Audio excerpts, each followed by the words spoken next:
నటుడిగా నిర్మాతగా సినీ రంగంలోనే కాదు అటు వ్యాపార రంగంలోనూ ఇటు రాజకీయ రంగంలోనూ జయబేరి మోగించారు మురళీమోహన్ గారు. ఆర్థిక క్రమశిక్షణ, వ్యక్తిగత క్రమశిక్షణ అంటే మురళీమోహన్ గారి పేరు చటుక్కును గుర్తొస్తుంది. అలాంటి మురళీమోహన్ గారితో మనం మాట్లాడబోతున్నాం. మురళీమోహన్ గారు నమస్తే సార్. నమస్కారం. ముందుగా మీరు సినిమా ఇండస్ట్రీలో వచ్చి 50 ఏళ్ళు పూర్తి చేసుకున్న సందర్భంగా 10 TV తరఫున ముందుగా మీకు శుభాకాంక్షలు సార్. థ్యాంక్ యూ అండి. ఎలా అనిపించింది సార్ 50 ఏళ్ళ ప్రయాణం? డెఫినెట్గా ఇది ఒక అచీవ్మెంటేనండి. ఎందుకంటే నేను ఇండస్ట్రీకి వచ్చేటప్పటికే నాకు 33 సంవత్సరాలు. నేను మహా అయితే 15 ఏళ్ళు ఉంటాను, అంతకంటే ఎక్కువ ఉండలేను అని అనుకున్నాను. దాన్ని దృష్టిలో పెట్టుకొనే డైలీ 2 షిఫ్ట్స్లోకి చేసి వచ్చిన మంచి సినిమాలన్నీ కూడా యాక్సెప్ట్ చేయడం. సంవత్సరానికి 10-15, ఒక సంవత్సరం అయితే 18 సినిమాలు రిలీజ్ అయినాయి. అంత ఇదిగా చేయడానికి కారణం కూడా అదే. మ్యాక్సిమం నేను 15 ఇయర్స్ దాటి నేను ఉండను హీరోగా యాక్ట్ చేయడం అన్నట్టుగా అనుకొని అలా లెక్క వేసుకొని వచ్చారు. కొంచెం దాని మూలంగా ఏమైందంటే బిగినింగ్లో ఫాస్ట్గా వెళ్ళింది. బట్ లాస్ట్ ఈ 10 ఇయర్స్కి బట్టి చూసుకుంటే పాలిటిక్స్లోకి వెళ్ళటం మూలంగా కానీ ఇంకా ఇతరత్ర కారణాల వల్ల కానీ కొంచెం స్లో అయింది. కానీ లేకపోతే ఇంకా చాలా ముందు అయ్యేది. అప్పుడు బిగినింగ్లో మనం స్పీడ్ అయ్యి నడితే ఇంకో 7-8 సంవత్సరాల ముందే అయ్యి ఉండేది. But what ever it is, అది అయినందుకు చాలా చాలా సంతోషంగా ఉంది. అంటే ఈ 50 ఏళ్ళ ప్రయాణంలో అంటే మీరన్నారు నాకే నమ్మకం లేదు 15 ఏళ్ళ వరకు ఉంటాను అని అనుకున్నానని. కానీ ఇన్నేళ్ళు ప్రయాణం సాగించారంటే ఎలా సాధ్యమైంది? నేను 50 సంవత్సరాలు అంటే 73లో స్టార్ట్ అయ్యాను కాబట్టి 15 సంవత్సరాలు లెక్కేసుకొని అంతకంటే హీరోగా చేయకూడదు అని ఆ రోజున ఒక నిర్ణయం కూడా తీసుకున్నాను. 1973లో స్టార్ట్ అయింది. 95 దాకా హీరోగా చేశానండి. ఆ తర్వాత నాకు నేనే అనుకున్నాను, నిర్ణయించుకున్నాను ఈ హీరోగా చేయకూడదు. ఇక కింద కొత్త వాళ్ళు వస్తారు, మంచి వాళ్ళు వస్తారు, బ్రహ్మాండమైన వాళ్ళు. మనం ఎందుకు ఇంకా అదే పట్టుకొని వెళ్ళాడాలి? క్యారెక్టర్ రోల్స్ వస్తే చేద్దాం, లేకపోతే వద్దులే అని చెప్పి అనుకొని ఒకరోజు ఇట్లాగే ప్రెస్ మీట్ పెట్టేసి ప్రెస్ మీట్లో అనౌన్స్ చేశాను, ఇక్కడ నుంచి నేను హీరోగా అయ్యదలుచుకోలేదు. Great thing sir. అదే మీరు ఇప్పుడు చెప్తుంటే మాకు కొంచెం ఇదిగా ఉంది. మా సొంత సినిమాల్లో కూడా నేను హీరోగా చేయకూడదు. హీరోలు కావాలంటే బయట హీరోలను బుక్ చేసుకుందాం, క్యారెక్టర్ రోల్స్ మాత్రం చేద్దామని చెప్పి ఆ రోజు నిర్ణయం తీసుకున్నాం. ఆ నిర్ణయాన్ని తూచా తప్పకుండా పాటించాం. నేను ఎక్కడో చదివాను సార్, పూర్ణచంద్రరావు గారు మిమ్మల్ని ఏదో సందర్భంలో కలిసినప్పుడు నాకు పరిచయం చేసామని నువ్వు ఒక్కడే చెప్తున్నావు, చాలామందిని పరిచయం చేశాను చెప్పట్లేదని. అంటే ఇండస్ట్రీలో గ్రాటిట్యూడ్, యాటిట్యూడ్ అనేది ఎంత కీలకం సార్? అంటే ఎవరినైనా సరే మనల్ని లిఫ్ట్ ఇచ్చిన వాళ్ళని మన జీవితంలో మర్చిపోకూడదండి. మర్చిపోయామంటే అంతకంటే కృతజ్ఞత అనేది ఇంకోటి ఉండదు అసలు. ఆయన ఆ రోజున నాకు హీరో అని డైరెక్ట్గా ఆఫర్ ఇవ్వటం మూలంగా నేను వెళ్ళే కానీ లేకపోతే ఇల్లు ఉండేవాడు కదా. అంతకుముందు నా ఫ్రెండ్స్ చాలామంది ఉన్నారు. మా ఊరు వాళ్ళు కూడా గుత్తా రామిరెడ్డి గారు, వీళ్ళందరూ చటర్జీ గారు అని, విజయబాబు రెడ్డి గారు, వీళ్ళందరూ కూడా ఉన్నారు.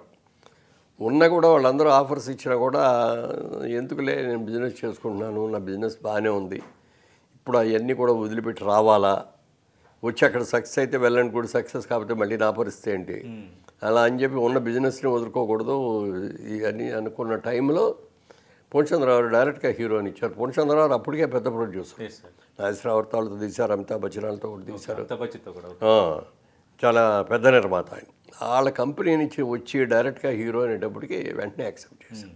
కరెక్ట్గా 4 రోజులు అడిగారు డేట్లో. 4 రోజుల్లో తీసుకెళ్ళి మెర్కారా అని Coorg district, Karnataka. Okay sir. అక్కడ చేశారు షూటింగ్. మొత్తం షూటింగ్ అయిపోయింది, అనుకున్న ప్రకారం అయింది. సినిమా కూడా పెద్ద సక్సెస్ఫుల్గా అవ్వకపోయినా గిరిబాబుకి నాకు కూడా మంచి పేరే వచ్చింది. ఓకే.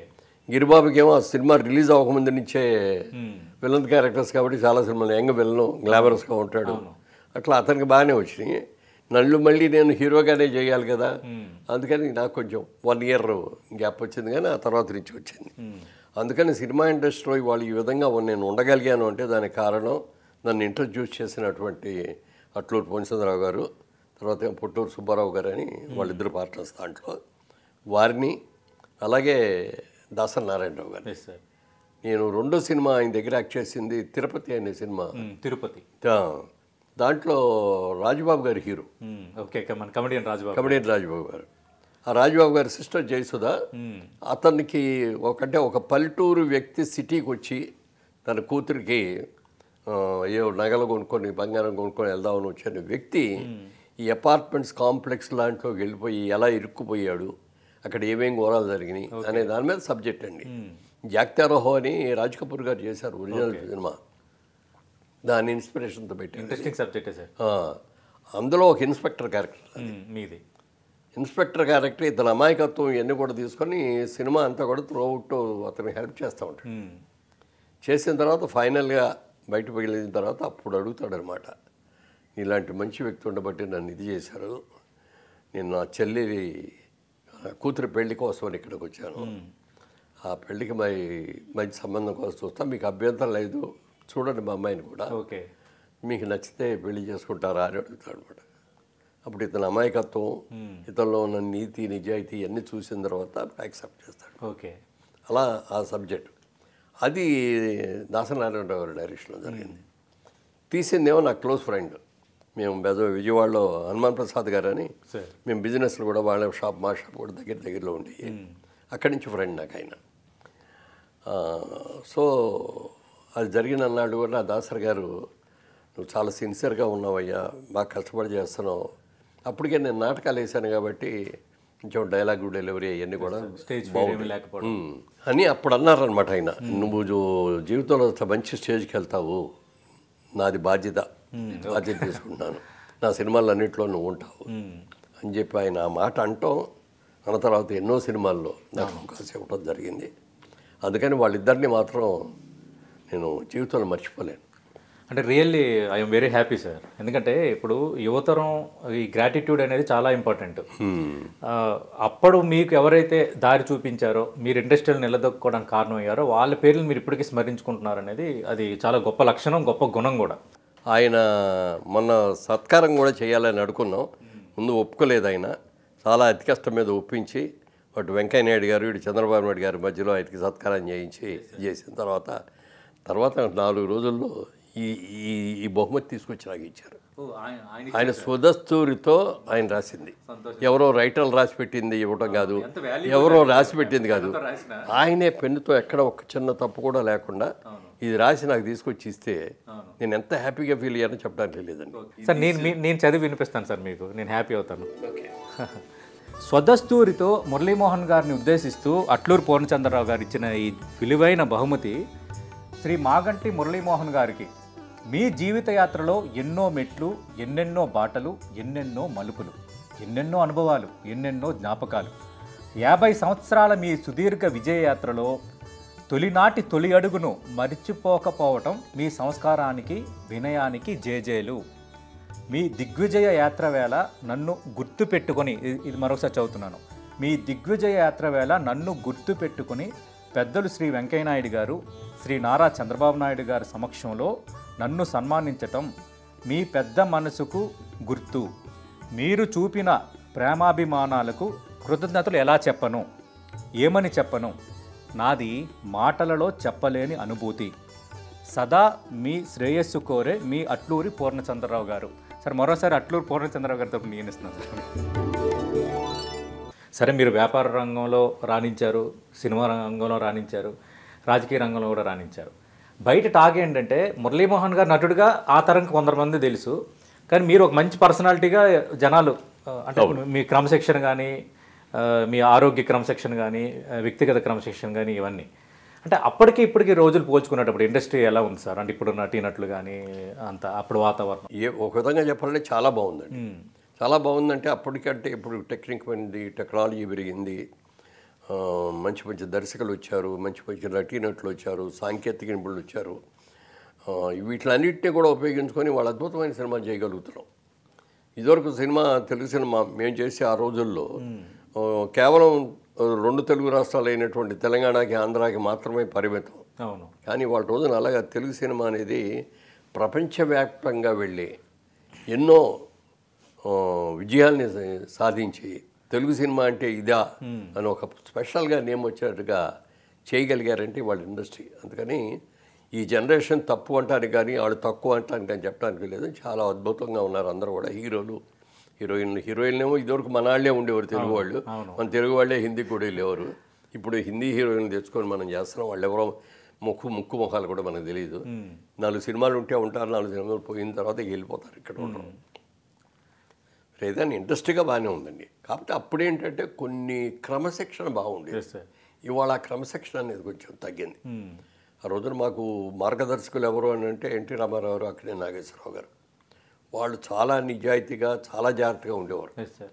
రామారావు గారు, నాగేశ్వరరావు గారు ఒకసారి ఒక మీటింగ్ పెట్టుకొని వాళ్ళిద్దరు పర్సనల్గా, మా బ్రదర్ మనం మీకు నాకు పోటీ ఉంటుంది మీ సినిమాలు నా సినిమాలు అనేది, కానీ మన ఇద్దరిలో మంచి స్నేహం ఏముంది, పోటీ మనం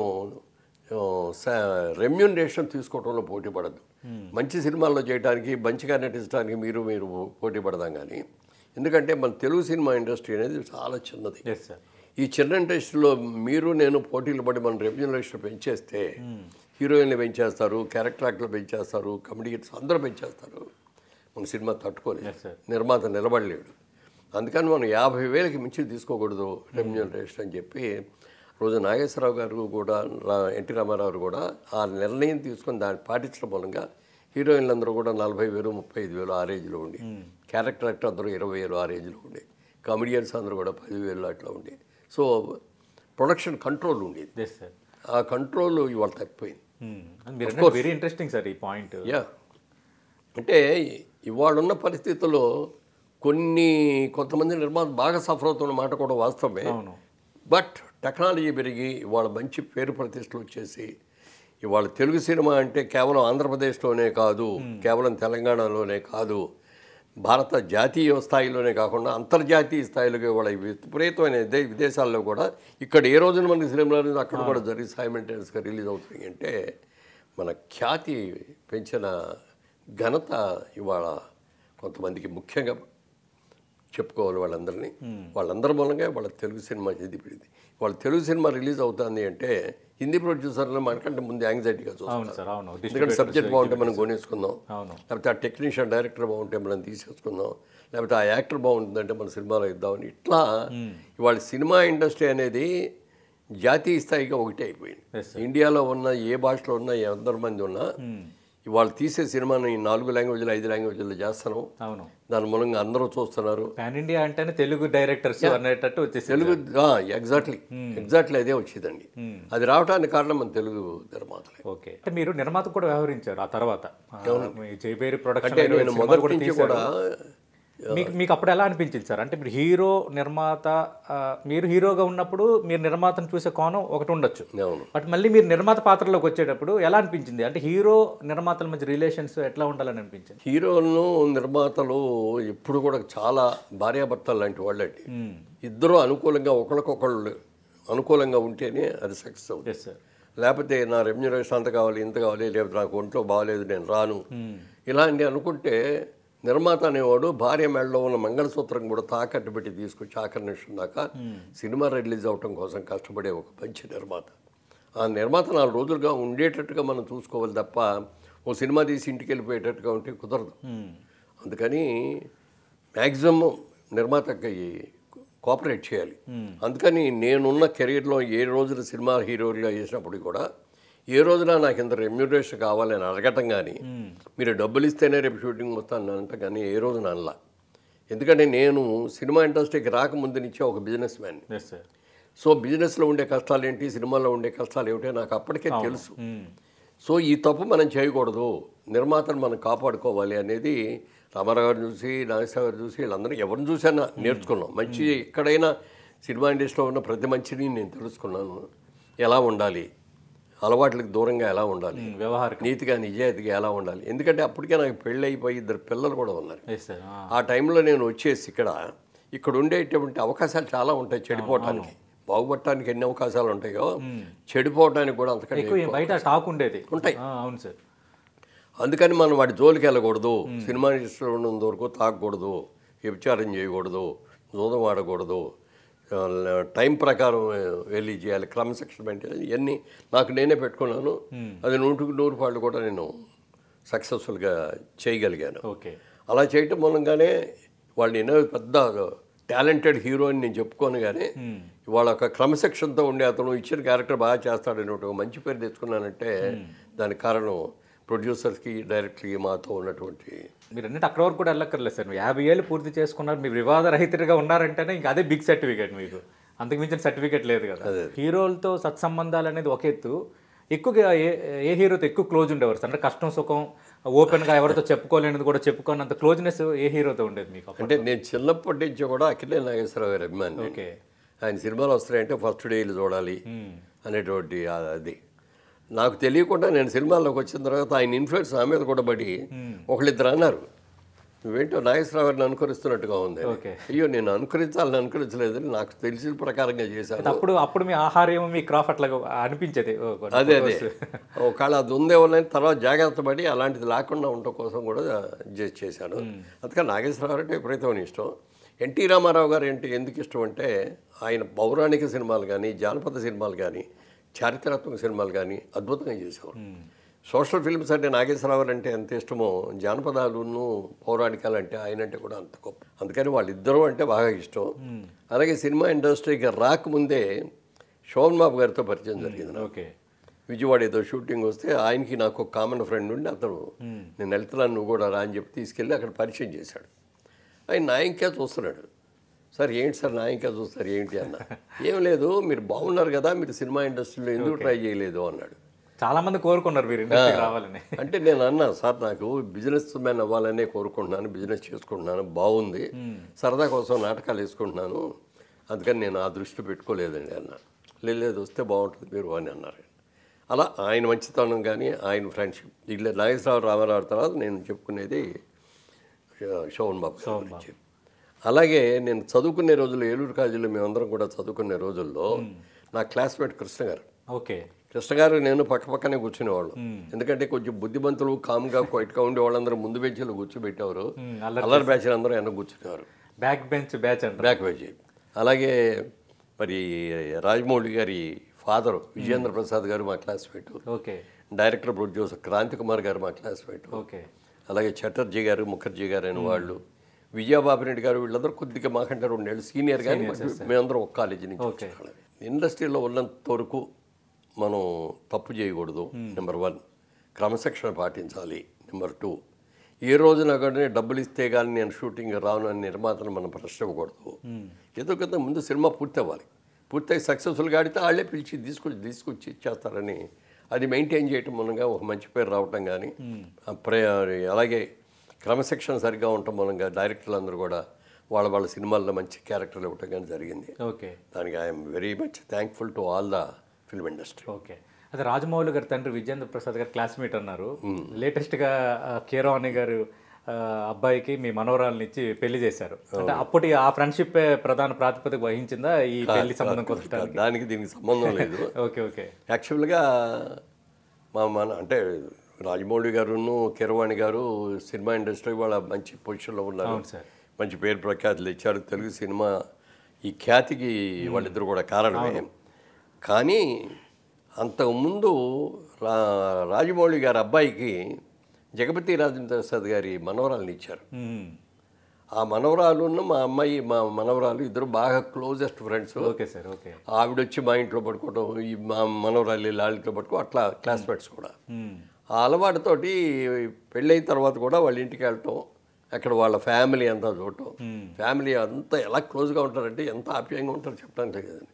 ఫ్రెండ్స్ లాగా ఉంటారు, అందరి మీద ఒకళ్ళు జోకులు వేసుకుంటారు, అందరు కూర్చొని కబుర్లు చెప్పుకుంటారు, లేకపోతే ప్యాక్ ఆడుకుంటారు, లేకపోతే ఇంకోటి చేస్తారు. అట్లా సరదాగా వీకెండ్ వచ్చిందంటే వాళ్ళు ఫామ్ హౌస్కి వెళ్ళిపోయి అక్కడ అందరూ ఉంటాం, గేమ్స్ ఆడటం, ఇవన్నీ చూసి బాగా అట్రాక్ట్ అయింది మా అమ్మాయి, మా మనవరాలు. తనకేంటంటే చిన్నప్పటి నుంచి కూడా జాయింట్ ఫ్యామిలీస్ అంటే చాలా ఇష్టం. ఉమ్మడి కుటుంబాలు. ఆ ఉమ్మడి కుటుంబం అక్కడ చూసిన దాంట్లో విపరీతంగా అట్రాక్ట్ అయింది. అది చూసిన తర్వాత తనే ఒకరోజు ప్రపోజ్ చేసి, ఎప్పటి నుంచో అడుగుతున్నాం, అప్పటికి ఎంబీఏ చదువుతుంది. ఏమ్మా ఎంబీఏ చదువుతున్నావు, నీకు నచ్చిన వాళ్ళు ఎవరు దొరకలేదా, మన తెలుగాళ్ళే కాకుండా అదర్ డిస్ట్రిక్ట్స్ నుంచి స్టేట్స్ నుంచి వచ్చిన వాళ్ళు కూడా ఉన్నారు కదా, ఎవరు నచ్చలేదా అంటే అప్పుడు బయట పెట్టింది. ఓకే. నాకు ఒకతను లైక్ చేశారండి, ఎవరు, కిరమణ గారి అబ్బాయి అండి, శ్రీసింహాని నేను ఇష్టపడ్డాము, మీరందరూ అనుమతిస్తే పెళ్లి చేసుకుంటాం అంటే మేము ఓకే అన్నాం. బాబు మా డాక్టర్ అందరూ కూడా ఇనానిమస్ కారణం, ఎందుకంటే వాళ్ళకి ఇష్టం లేకుండా ఏ పెళ్లి చేయకూడదు అనేది మాకు అందరికీ కూడా ఉన్నది. అందుకని అది కూడా ఇప్పుడు ఏం తప్పు చేయలేదు, మంచి కుటుంబం చూసుకుంది, వాళ్ళిద్దరికీ వాళ్ళు ఫ్యామిలీ అనే దానికి వాళ్ళ సినిమా ఇండస్ట్రీలో ఎంత మంచి పేరు ఉందో చెప్పడానికి కదా. అవును. ఈ పెళ్లి సెటిల్ అయిందని చెప్పిన తర్వాత ఎవరికి వాళ్ళే చాలా మంచి కుటుంబంలోకి పంపిస్తున్నాం మీ మనవరాలు మీకోసం చెప్పక్కర్లేదు, మీ ప్రొఫైల్ చూడక్కర్లేదు ఇంకా. కలిసింది తడిసిన తర్వాత ఇప్పుడు ఇంకా ఎక్కువ ఆప్యాయతలు పెరిగి ఓకే. ఈ పెళ్లి జరగటం కానీ పెళ్లి తర్వాత కార్యక్రమాలు కానీ ముందు కార్యక్రమాలు కానీ అన్నీ చూసిన తర్వాత వాళ్ళ ఇన్వాల్వ్మెంట్ చూస్తే ఓకే. ఎక్సలెంట్ అనిపించిందండి. మామూలుగా పెళ్లి కూతురుని లగ్నం దగ్గరికి తీసుకొచ్చేటప్పుడు అవును. మనం ఏదో పల్లకి ఏదో ఇట్లా పెట్టి పెడతాం కదా, అలా తీసుకొచ్చేటప్పుడు ఆడపిల్ల తరఫు వాళ్ళందరూ కలిసి మోసుకొని తీసుకొస్తారు. పెళ్ళికి వచ్చినప్పుడు పెళ్ళి వాళ్ళందరూ కలిసి వస్తారు. కానీ మా మనవరాలని వస్తూ ఉంటే దాని మీద తీసుకొచ్చేటప్పుడు భైరవ కిరవాణి గారు అబ్బాయి భైరవ వాళ్ళందరూ కూడా పల్లకి మూసి ఓకే మా ఇంటి అమ్మాయి మా అమ్మాయి అనే ఫీల్ అయ్యారు. చేసి వాళ్ళందరూ చేశారు డాన్స్. రాజమౌళి గారు ఏం డాన్సులు చేశారు. అవును. కిరవాణి గారు చేయలేదు తక్కువ, మీరు కూడా డాన్స్ చేశారు, వైరల్ అయింది బాగా. అదే ఇక అసలు వాళ్ళందరూ చూస్తా అంటే వచ్చిన వాళ్ళందరికీ ఎవరు ఆడపిల్లవాళ్ళు ఎవరు మగపిల్లవాళ్ళు తెలియని పరిస్థితి వచ్చింది. అంత బాగా అంత ఆప్యాయంగా వెరీ వెరీ వెరీ హ్యాపీ అండి. అది ఈ సంవత్సరం జరగడం హ్యాపీ ముఖ్యంగా. అలాగే ఈ సంవత్సరం బిగినింగ్లో 2024 బిగినింగ్లో ఫిబ్రవరి నెలలో మా డాక్టర్కి కూడా పెళ్లి జరిగింది. Okay sir. ఓకే. అంటే నాకు 2 మనవరాళ్ళు ఒక మనవడు గ్రాండ్ చిల్డ్రన్. 2 మనవరాళ్ళకి ఈ సంవత్సరం పెళ్లి జరిగింది. ఒకటి ఫిబ్రవరిలో జరిగింది, ఒకటికి జరిగింది డిసెంబర్లో జరిగింది. ఓకే. సో 2 మంచి మ్యాచ్లు వచ్చినాయి. 2 మ్యాచ్లు కూడా వాళ్ళు సెలెక్ట్ చేసుకున్నాయి. వాళ్ళ సెలెక్షన్ కూడా డెఫినెట్గా చాలా బాగుంది. We are very very happy. అందుకని ఈ సంవత్సరాన్ని నేను మర్చిపోలేను. ఓకే. నెంబర్ 2 ముఖ్యంగా ఈ 2024 సంవత్సరంలో ఇంకా బాగా గుర్తుపెట్టుకోవాల్సింది చంద్రబాబు నాయుడు గారు అనే వ్యక్తి ఆంధ్రప్రదేశ్కి ఎంతో చేసిన వ్యక్తి. వాళ్ళు తెలంగాణ ఈ స్టేజ్లో వచ్చిందా వాళ్ళు ఆంధ్రప్రదేశ్ జీరో నుంచి మొదలెట్టాల్సి వచ్చింది. క్యాపిటల్ కూడా లేదు కదా. అలాంటి చేసి 5 సంవత్సరాల్లో బాగా చేశాడు అనుకునేదాన్ని నెక్స్ట్ ఎలక్షన్లో గెలవకుండా వేరే పార్టీ రావటం, వేరే వ్యక్తి ముఖ్యమంత్రి అవటం జరిగింది. ఆ వచ్చిన తర్వాత అమరావతిని అద్భుతంగా చేద్దాం అనుకున్న దాన్ని ఏదో 3 రాజధానులని అదేని ఇదని చెప్పి టోటల్గా కార్యక్రమం డెవలప్మెంట్ అంతా కూడా పడిపోయింది. ఇండస్ట్రీస్ రాలేదు, ఎంతో నష్టం జరిగింది. అలాంటి దాన్ని ప్రజలు మళ్ళీ గుర్తించి మనం చేసిన తప్పు ఇది, మళ్ళీ మనకి ఇంత మంచి నాయకుడు అతను చేసుకోకుండా ఏమిటి అని చెప్పి తెలుగుదేశం పార్టీ పెట్టిన తర్వాత ఎన్టీ రామారావుకి కూడా రానంతటి అద్భుతమైన విజయం మొన్న చంద్రబాబు నాయుడు గారు తెలుగుదేశానికి వచ్చింది. ఆ రోజు చాలా చాలా సంతోషపడ్డాం. ఓకే. అందరూ కూడా ఇవాళ రోజున డెవలప్మెంట్ మళ్ళీ చేసిన తప్పుల్ని సరిదిద్దుకుంటూ డెవలప్మెంట్లోకి వచ్చారు. చంద్రబాబు నాయుడు గారు ఈ 5 సంవత్సరాలు మొన్న పవన్ కళ్యాణ్ గారు కూడా ఒక స్టేట్మెంట్ ఇచ్చారు. ఈ కూటమి ఏర్పడటానికి కారణం ముఖ్యంగా చెప్పాలంటే పవన్ కళ్యాణ్ గారు. ఆయన్ని జైల్లో పెట్టి అక్రమంగా అన్యాయంగా జైల్లో పెడితే జైల్లో పలకరించడానికి వెళ్ళి అక్కడ ప్రపోజల్ పెట్టాడు ఆయన. టర్నింగ్ పాయింట్ అది. Turning point. ఎందుకంటే ప్రజా వ్యతిరేకం ఉన్నటువంటి ఓటు చీల్చుకోకూడదు. మనందరం కలిసి కూటమిగా ఏర్పడాలి, కూటమిగా కలిసి యునానిమస్గా మనం గెలవాలి అనేది ప్రపోజల్ ఆయన చెప్పటం, ఆయన జైల్లో ఉండగానే ఆయన ఓకే చెప్పటం, బయటికి రాగానే అక్కడే ప్రెస్లో అనౌన్స్ చేయటం, తర్వాత మరి బీజేపీని మనం కలవటం కూడా ఒక ఆ 3వది. ఎందుకంటే అది కలవచ్చు కలగపోవచ్చు. ఇప్పుడు ఎందుకంటే ఇప్పుడు మోడీ గారు లాంటి వాళ్ళకి ఎవరు ఎక్కువ సీట్లు వస్తే వాళ్ళకి ఇవ్వాలి అని అనుకుంటారు. మరి గత ఎలక్షన్లోనేమో వాళ్ళకే ఎక్కువ వచ్చింది. కాబట్టి అది కూడా మరి పవన్ కళ్యాణ్ చేయటం, ఆయన చంద్రబాబు నాయుడు గారు కూడా అది గుర్తించి ఆయనకి ఉప ముఖ్యమంత్రి ఇవ్వటం, ఆయనకి ఇచ్చే వాల్యూడ్ గ్రాండ్గా ఇవ్వటం అన్నీ కూడా జరిగింది. బ్రహ్మాండంగా ఉంది. మొన్న పవన్ కళ్యాణ్ గారు ఇంకో స్టేట్మెంట్ ఇచ్చారు. జనరల్గా ఆ స్టేజ్లో ఉన్న నాయకుడు నెక్స్ట్ ఎలక్షన్లో నేనే ముఖ్యమంత్రి కావాలి అని సహజం. అది అలాంటిది ఆయన కూడా కోరుకున్న సహజమే. కానీ ఆయన మొన్న స్టేట్మెంట్ ఇచ్చారు ఆయనే స్వయంగా. చంద్రబాబు నాయుడు గారు ఈ 5 ఏళ్లే కాదు ఇంకో 5 ఏళ్ళు కూడా ఆయనే ముఖ్యమంత్రిగా ఉండాలి, రాష్ట్ర బ్రహ్మాండంగా అభివృద్ధి చెందుతుంది ఆయన అనే మాట మాత్రం చాలా గ్రేట్ అండి. చాలా మెచ్చుకోవాలి ఆయన. ఆయన విజ్ఞతని, ఆయన ముందు చూపుని ప్రతి ఒక్కళ్ళం కూడా ఆయన్ని మనం అభినందించాలి, పొగడాలి కూడా. అంత మంచి నిర్ణయం తీసుకున్నారు. ఇవన్నీ కూడా 2024లో జరిగినాయి కాబట్టి హ్యాపీయెస్ట్ ఇయర్గా నేను ఫీల్ అవుతున్నాను. ఇంత హ్యాపీయెస్ట్ ఇయర్లో నేను సినిమాలుగా పెద్ద సినిమా నటుడుగా ఏమి చేయలేదు, కానీ ఈ సంవత్సరం ఏవో 2 గెస్ట్ క్యారెక్టర్ను 2 టీవీ సీరియల్స్ చేశాను అంతే. ఏదేమైనా నటుడిగా పెద్ద ఎంకరేజింగ్ అనిపించలేదు, కానీ ఇయర్ అది నెక్స్ట్ ఇయర్ డెఫినెట్గా వస్తుంది, ఇంకా ముందు సంవత్సరాలు ఇంకా ఎక్కువ వస్తాయి, మామూలు కాదు. అంటే మరి ఈ సందర్భంలో టోటల్గా చూసుకుంటే ఓకే ఈ సంవత్సరం సినిమా ఇండస్ట్రీకి కూడా మంచిదే జరిగింది. Yes sir. అంటే సార్ ఈ సందర్భంలో నేను పాలిటిక్స్లో లేకపోయినా ఏమైనా అనిపించిందా, లేదంటే రాంగ్ టైంలో నేను పాలిటిక్స్ నుంచి తప్పుకున్నాను అనిపించిందా? ఎందుకంటే మీరు కంటిన్యూటీ అయ్యి ఉంటే ఇప్పుడున్న విజయాలకి వీటికి మీకు పెద్ద పొజిషన్లోనే ఉండే ఛాన్సెస్ ఖచ్చితంగా అదే అది యాక్చువల్గా నేనే వద్దనుకున్నానండి. Yes sir. మీరు ఇండివిజువల్గా నేను అంటే ఆయన చంద్రబాబు నాయుడు మొట్టమొదటి ఎన్టీ రామారావు గారు బలవంతం చేశాను, మీరు రండి రాజమండ్రి నుంచి పోటీ చేయండి అని. ఇప్పుడు ఆయన దగ్గరికి వెళ్ళి చెప్పాను నేను, సార్ మీలాగా అన్నీ త్యాగం చేసి వచ్చేటటువంటి అవకాశం నాకు లేదు సార్, నేను ఇప్పుడిప్పుడే పైకి వస్తున్నాను, ఇంకా పెళ్ళిళ్ళు చదువుకుంటారు, వాళ్ళ పెళ్ళిళ్ళు కాలేదు, ఈ టైంలో నేను అన్నిటి సాక్రిఫైస్ చేసి ఇటు వస్తే ఇటు రాజకీయ నాయకుడిని కాక అటు సినిమాలు బాగొట్టుకొని ఇటు కాకుండా అయిపోతే నేను తట్టుకోలేనండి, అందుకని క్షమించండి సార్ అంటే ఆయన okay brother okay it's all right అన్నారు ఆయన. తర్వాత చంద్రబాబు నాయుడు గారు ఇన్నేళ్ళు అయిన తర్వాత మళ్ళీ అప్పుడు రమ్మంటే రాలేదు కదా నువ్వు, మీరు పిల్లలు పెళ్ళిళ్ళు అయిపోయినాయి, సెటిల్ అయ్యావు, బిజినెస్లో సెటిల్ అయ్యావు, అన్నీ బాగున్నాయి కదా రా అంటే చెప్పాను నేను. ఇప్పుడు కూడా నాకు అభ్యంతరంగా అసలు ఇష్టం లేదండి రాజకీయాల్లోకి రావటం, ఐఎమ్ సారీ అండి అని చెప్పి ఇంటికి వెళ్ళిపోతే కోటల శివప్రసాద్ గారు నేను కమ్మపాటి రామ్మోహన్ రావు గారిని వాళ్ళిద్దరిని మా ఇంటికి పంపించి ఓకే మీరు ఎలా అయినా సరే ఆయన ఒప్పించి తీసుకురండి, రాజమండ్రి నుంచి పార్లమెంట్ సీట్ ఆయన అయితే ఎనానమస్గా గెలుస్తాం అని చెప్పి తీసుకురావటం, వాళ్ళు విపరీతమైన ప్రెషర్ అవ్వటం, తప్పనిసరి పరిస్థితిలో రాజకీయాల్లో రావడం జరిగింది. కానీ దురదృష్టవశాత్తు అంటే కొంత మిస్చీఫ్లు కూడా జరిగినాయి. 1700 ఓట్ల తేడాతో ఫస్ట్ టైం నిలబడినప్పుడు ఓడిపోయాను. అవును. అప్పుడు నాకు ఓ పట్టుదల వచ్చిందనమాట. నేను ఇంతవరకు చదువులో పెద్దగా సక్సెస్ అవ్వలేదు కానీ బిజినెస్లో సక్సెస్ అయ్యాను, సినిమా యాక్టర్గా సక్సెస్ అయ్యాను, సినిమా నిర్మాతగా సక్సెస్ అయ్యాను, అలాగే రియల్ ఎస్టేట్ స్టార్ట్ చేసి రియల్ ఎస్టేట్లోనూ సక్సెస్ అయ్యాను. కానీ రాజకీయాల్లో వచ్చి ఎందుకు ఫెయిల్ అయ్యాను, నేనేం తప్పు చేశానా, లేకపోతే నాకు ఆ సమర్థత లేదా, లేకపోతే ప్రజల్లో నాకు మంచి పేరు లేదా, ప్రజలు నాకు ఓటేయలేదా, నన్ను తిరస్కరించారా అలా మీకు మీరు ఆత్మపరిశీలన చేసుకున్నాను. చేసుకుంటే నాకున్న 7 కాన్స్టిట్యున్సీలో 6 గెలిచాను. ఆ ఒక్క దాంట్లో మాత్రం ఈ వచ్చిన మెజారిటీ అంతా కూడా అందరూ పోయినట్టు చేశాను. తర్వాత తెలిసింది ఏంటంటే ఇది మ్యానిపులేట్ చేశారు అనేది అర్థమైంది. అప్పుడు పట్టుదల పెరిగింది అనమాట. ఎక్కడైతే పోగొట్టుకున్నామో అక్కడే మనం వెతుక్కోవాలి, నేను ఓడిపోయిన చోటే గెలిచి నా విజయాన్ని నా సమర్థతని నేను నిరూపించుకోవాలని 5 సంవత్సరాలు నేను అక్కడే ఉండి పనిచేశాను.